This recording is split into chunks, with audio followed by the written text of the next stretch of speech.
Holistic health theory. Holistic health theory is an important type of guidance and counseling, and again not only a type but a theory that needs to be given proper attention while students are in the school. ہم جب holistic health theory کی بات کرتے ہیں تو اس میں یہ دیکھتے ہیں کہ holistic health theory جو ہے اس میں biological, social اور psychological تینوں فیکٹرز جو ہیں وہ کمبائن کرتے ہیں. holistic health theory جو ہے یہ جارج اینجل نے دی تھی اور اس نے یہ کہا کہ ہیومن ڈیولپمنٹ جو ہے وہ بایولوجی پہ بیس نہیں ہوتی. ہیومن ڈیولپمنٹ جو ہے اس میں جینیٹک ایشوز تو ضروری ہیں، مگر جو جینیٹک ایشوز ہیں اس کے ساتھ ساتھ جو سوشل اور سائیکولوجیکل ایریاز ہیں ان کو بھی سامنے رکھنا چاہیے جب ہم ایک ہیومن کنڈیشن کی بات کرتے ہیں. جب ہم ایک اسپیسیفک ہیومن کنڈیشن کی بات کرتے ہیں تو ان تینوں فیکٹرز کو ہمیں سامنے رکھ کر کسی بھی مسئلے کی تشخیص کرنی چاہیے.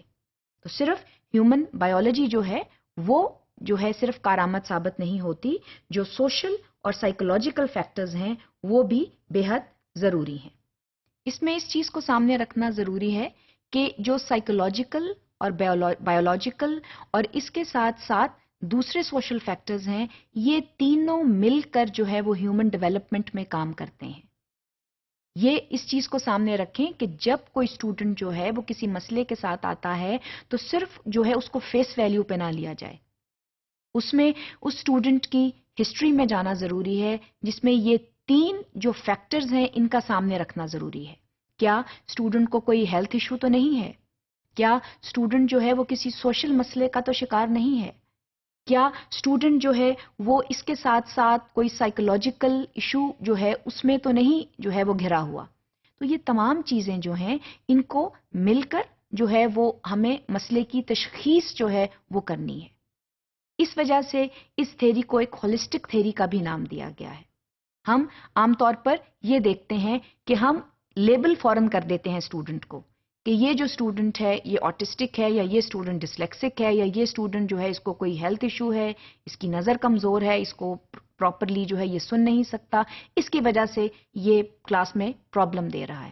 سو he or she needs to be referred to a specialised counsellor. However, there may not be a need to do so.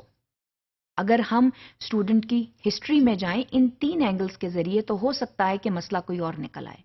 اس لیے یہ جو تھیوری ہے یہ اس چیز کو سامنے لے کر آتی ہے کہ there are various factors that need to be considered when we are judging individuals, when we are labeling individuals. So please do not label them outrightly.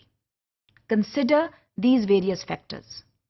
اس طرح یہ جو تھیوری ہے یہ سائنس کو ہیومنزم کے ساتھ ریلیٹ کرتی ہے کہ چیزوں کو سائنٹیفکلی تو ضرور جج کریں، اس کے ساتھ ساتھ ان کو ہیومنسٹکلی بھی ڈیل کریں.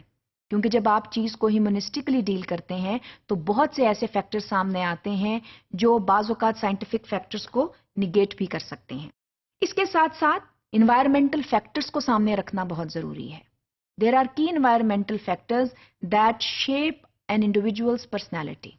وہ انوائرمنٹل فیکٹرز کیا ہیں؟ تو جب آپ جو ہے وہ بایولوجیکل فیکٹرز کے ساتھ ساتھ سوشل اور سائیکولوجیکل فیکٹرز کنسیڈر کرتے ہیں تو آٹومیٹیکلی انوائرمنٹل فیکٹرز اس میں آ جاتے ہیں. کوئی بھی جو شخص ہے اس کے ارد گرد اس کا جو ماحول ہے وہ ایک اہم کردار ادا کرتا ہے. تو جب ہم کسی اسٹوڈنٹ کے ساتھ کام کرتے ہیں تو کیا ہم اس کے ماحول کو سامنے رکھتے ہیں یا نہیں، یہ چیز جاننا بہت ضروری ہے. اس کے علاوہ جو کاؤنسلر ہے اس کی یہ کوشش ہونی چاہیے کہ وہ ان تمام طریقوں کا استعمال کر کر جو اسٹوڈنٹ ہے اس میں سیلف اویئرنیس کی گنجائش پیدا کرے. That is one of the rules of the counsellor, کیونکہ that actually becomes a diagnostic and therapeutic tool. So this is something that a counsellor must use. He or she must use self awareness to diagnose and to provide therapy to the student.